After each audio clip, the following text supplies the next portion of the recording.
Qué alegría y qué satisfacción volver a tener a Elvira Roca Barea aquí en Coín, 2 años más tarde de tu última visita que tanto disfrutamos, para en este caso celebrar unas jornadas cervantinas como elogio de la lengua española y como homenaje también a esa lengua que utilizamos todos los días sin darnos cuenta, pero que tiene mucho más valor de lo que cualquiera de nosotros, y no digo tú, cualquiera de nosotros podría percibir no teniendo esa mirada histórica que tú tienes. Bueno, tengo que decirte que la alegría y la satisfacción son todas mías, porque yo vengo a Coín con muchísima alegría, sabes que le tengo a esta comarca especial cariño y me encanta venir siempre, ¿no? ¿Y por qué un homenaje al idioma? Bueno, yo creo que el español es un transatlántico y los que estamos en los camarotes de ese transatlántico raramente pensamos las grandes ventajas, las enormes ventajas que supone que tener un idioma tan universal, y tendemos a desdeñarlo o a darlo como algo, por supuesto, ¿no?, que estás ahí, siempre está ahí, pero debemos cobrar conciencia de su importancia, porque tener el segundo idioma por número de hablantes del mundo no es cualquier cosa. Y eso podría ser un petróleo, podría ser una fuente extraordinaria de riqueza, no solo de riqueza, sino también incluso de influencia política, si supiéramos manejar bien ese potencial. Y como evidentemente no tenemos una clase política que está a la altura de este tremendo desafío, lo único que podemos hacer es intentar educar, intentar explicar a la gente lo que pasa, a ver si es verdad aquello que decía Ortega, de que España es pueblo, y lo que en España se ha hecho es lo que el pueblo ha hecho y lo que no se queda por hacer. Pues eso es lo que yo intento, que la mayor cantidad de gente sea consciente de esa enorme riqueza a la que no le estamos sacando todo el potencial que le podíamos sacar. Hace unos minutos te escuchaba en una de esas conferencias que están subidas a YouTube. Realmente nos ayudas a pensar y a caer en cuestiones que alguien nos tenía que haber hecho caer antes que tú, pero has sido tú.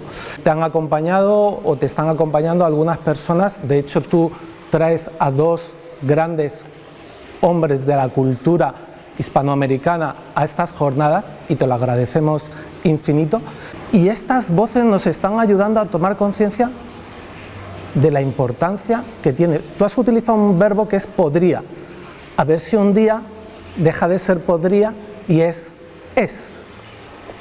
A ver si un día podemos. A ver si un día lo hacemos.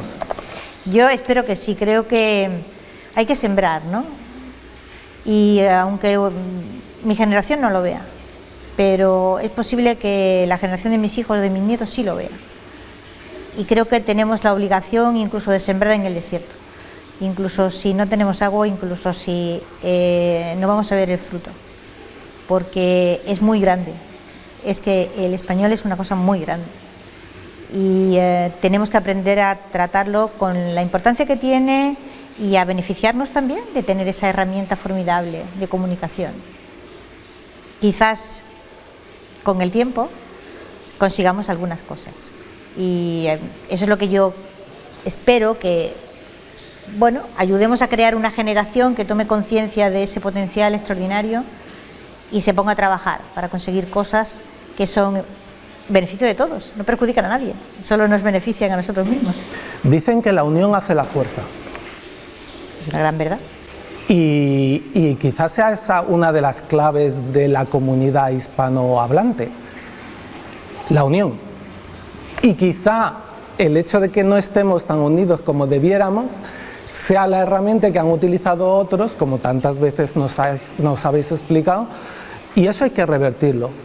Tú, desde una perspectiva global e incluso política, cuando miras una cumbre iberoamericana o tal, dices, aquí hay que dar un paso que no estamos sabiendo dar todavía. No lo hemos sabido dar, entre otras, por muchos motivos, ¿no? Hemos caído en un... Fíjate la contradicción extraordinaria que es esto. O sea, habiendo sucumbido a la balcanización más absoluta, el mundo hispano, todo él, o hispano-español, o como lo queramos llamar, yo incluyo España ahí, sin embargo, salvaguarda el idioma. De eso es de lo que yo voy a hablar aquí, ¿no? Y esa salvaguardar el idioma va a tener tremendas consecuencias en 100 años, 150 años o 200 años. Es decir, el español no es la segunda lengua por número de hablantes del mundo porque España haya hecho esto o aquello, no. Lo han hecho las repúblicas americanas. Son las repúblicas americanas las que han convertido esta lengua en el inmenso transatlántico que es. Y sin embargo, una vez hecho el trabajo difícil, porque es realmente un trabajo difícil, nos quedamos ahí y nos rematamos la faena. Y nos encontramos con que el español, por ejemplo, no tiene prácticamente presencia en los organismos internacionales al nivel que le correspondería tener por su número de hablantes y por su influencia internacional. Y eso se debe simplemente a que 2 o 3 o 4 gobiernos no son capaces de ponerse de acuerdo para algo tan sencillo como exigir, por ejemplo, que el español sea una de las lenguas de trabajo en la UNESCO, por ejemplo, o en la Unión Europea. Es una cosa como de perogrullo. Razones habría de sobra. Pero totalmente, si es que, ¿verdad? No hay ni que decirlo, ¿no? Hay un fenómeno migratorio que se está produciendo desde Hispanoamérica a Estados Unidos que quizá nos favorezca con el tiempo. El hecho de que una de las grandes potencias, si no es todavía la primera, cada vez se hable más cotidianamente el español, también va a beneficiar necesariamente al español. Claro, es que Estados Unidos es el segundo país hispanohablante del mundo. Primero es México y el segundo es Estados Unidos. Por supuesto que eso tiene una enorme importancia. Se calcula que para dentro de 15 años, 15-20 años, el 25% de la juventud estadounidense es hispana. 25% es mucha gente. Cada día en puestos de mayor responsabilidad necesariamente. Necesariamente. Es decir, es una cuestión que ya no tiene que ver con que voten demócrata o voten republicano, sino que esa juventud ha ido adquiriendo ya una cultura, unos conocimientos, una preparación, y cada vez te los encuentras en puestos de mayor responsabilidad.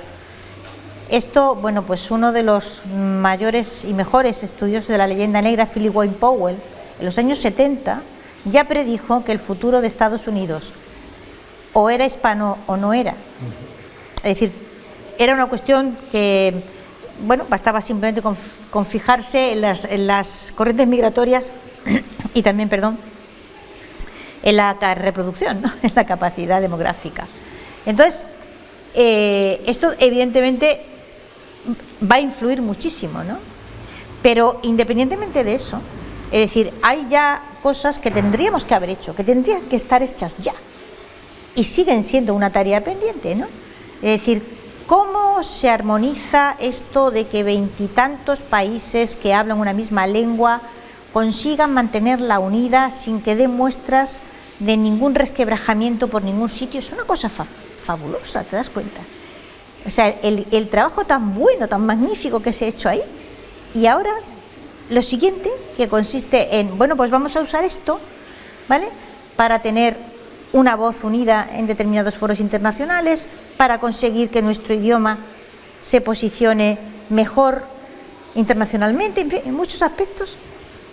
Ya ahí nos quedamos como en blanco, no sabemos a quién le toca mover ficha, nadie la mueve. Ese es el problema, ¿quién la tiene que mover la ficha aquí? Quienes no hemos viajado muy a menudo fuera de nuestras fronteras, o no hemos impartido clase en otros países como a ti te ha ocurrido, no tenemos una perspectiva de cómo nos contempla la comunidad no hispanohablante a la comunidad hispanohablante.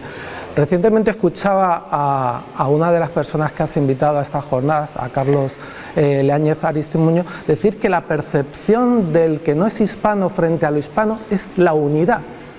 Lo que nosotros no contemplamos de nosotros mismos, ellos sí, porque no es solo el idioma, es que nos une una cultura común, nos une una manera de ser común, en tanto en cuanto él comentaba que en un comedor, cuando veía una mesa reunida en la que había un mexicano, un argentino, un venezolano, un español y tal, todos eran muy parecidos.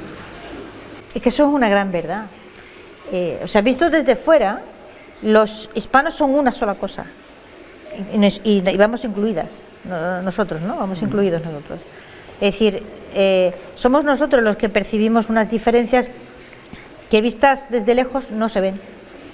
Esa sensación de que todo esto es un magma muy variado, pero que responde a unas pautas culturales, de costumbres, de hábitos, de modos de relación, de tradiciones, etcétera, que son muy semejantes. Y esto es una verdad. O sea, yo que he viajado por Hispanoamérica, esa sensación que tienes de estar en tu pueblo, por Dios, en cualquier lugar, ¿no? Que de pronto tienes que pellizcarte y recordarte que estás en el extranjero, porque no tienes, se te va de la cabeza. En cambio, yo he vivido en Inglaterra, he vivido en Francia, no pierdes en ningún momento la sensación de estar en un país que no es el tuyo, ¿no? Con todo el cariño y la amabilidad del mundo, pero esa sensación de estar pisando tierra ajena, ¿no? Cuando vas a Hispanoamérica se te quita. Al cabo de 10 minutos se te quita. Tienes una sensación de familiaridad extraordinaria. Y en el caso ya de los andaluces, pues es la traca, porque voy a hablar de esto ahora, ¿no? O sea, realmente el andaluz es la madre del español de América y te encuentras con los modismos, los giros, las formas de expresión más rancias de tu pueblo, ¿no? Y entonces, claro, es una especie de choque cognitivo que se te produce. Muy hermoso, por otra parte. Muy hermoso, muy hermoso, muy hermoso. Yo he oído expresiones pues que en mi pueblo ya no se usan, yo las recordaba de las abuelas de mi pueblo y las he vuelto a oír en América, ¿no? Y bueno, se te abre algo por dentro, ¿no? Yo quería agradecerte haber impulsado estas jornadas cervantinas, haberlas impulsado aquí en Coín, que podamos volver a sentirte tan cerca, a tocarte, sobre todo a escucharte. Si Internet tiene alguna cosa buena también, es que ha hecho popular discursos como el tuyo. Y más allá de otras cosas que no interesan en Internet, uno puede acudir a esos vídeos y no parar de deleitarse con tu verbo locuaz y tu análisis inteligente. Muchísimas gracias. Me dice unas cosas tan bonitas. ¿Cómo no voy a venir a Coín? Tengo que venir, gracias a ti. Es la pura verdad. Muchísimas gracias.